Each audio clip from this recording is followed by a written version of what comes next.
I am Naruhito, the 126th Emperor of Japan, a role that intertwines duty, tradition, and the aspiration to lead with compassion in the modern era. My journey as Emperor began on May 1, 2019, following the abdication of my father, Emperor Emeritus Akihito. His decision to step down, citing age and health concerns, marked the first such occurrence in over 200 years in Japan's imperial history. From the moment I ascended the Chrysanthemum Throne, I embraced the responsibility of continuing a legacy stretching back over 2,600 years. The transition also marked the beginning of the Reiwa Era, a name derived from classical Japanese literature symbolizing beautiful harmony. My hope for Reiwa is to inspire an age of peace, resilience, and unity for the Japanese people and the world. My tenure as emperor coincided with global challenges and transformations. In 2020, Japan, like the rest of the world, confronted the unprecedented COVID-19 pandemic. It was a period of immense difficulty, with lives lost and communities disrupted.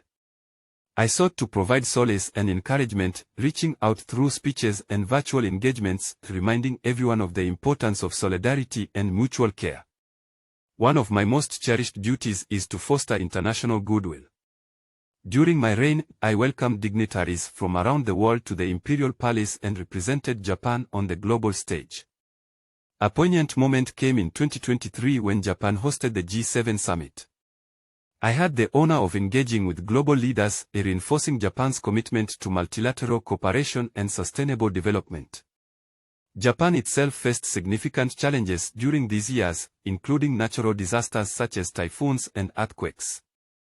As emperor, I traveled to affected regions, offering my presence and words of support to those striving to rebuild their lives. These visits underscored the resilience of our people and the strength of community bonds. As a scholar with a background in water management, I have remained deeply invested in environmental issues. I advocated for greater awareness of climate change and its impact on vulnerable communities. My academic experiences have allowed me to engage meaningfully with experts and policymakers to seek sustainable solutions. In the realm of tradition, I have endeavored to balance the preservation of Japan's rich cultural heritage with the evolving expectations of a modern monarchy. With my wife, Empress Masako, I have championed issues such as gender equality and mental health awareness. Masako, a Harvard-educated diplomat, has inspired many with her resilience and commitment to public service even as she navigates her health challenges. On January 1, 2025, as I reflect on my reign so far, I am filled with gratitude for the opportunity to serve as a symbol of unity for Japan. I continue to look forward to a future where our nation thrives in harmony with the global community, embracing its rich traditions while innovating for the challenges of tomorrow.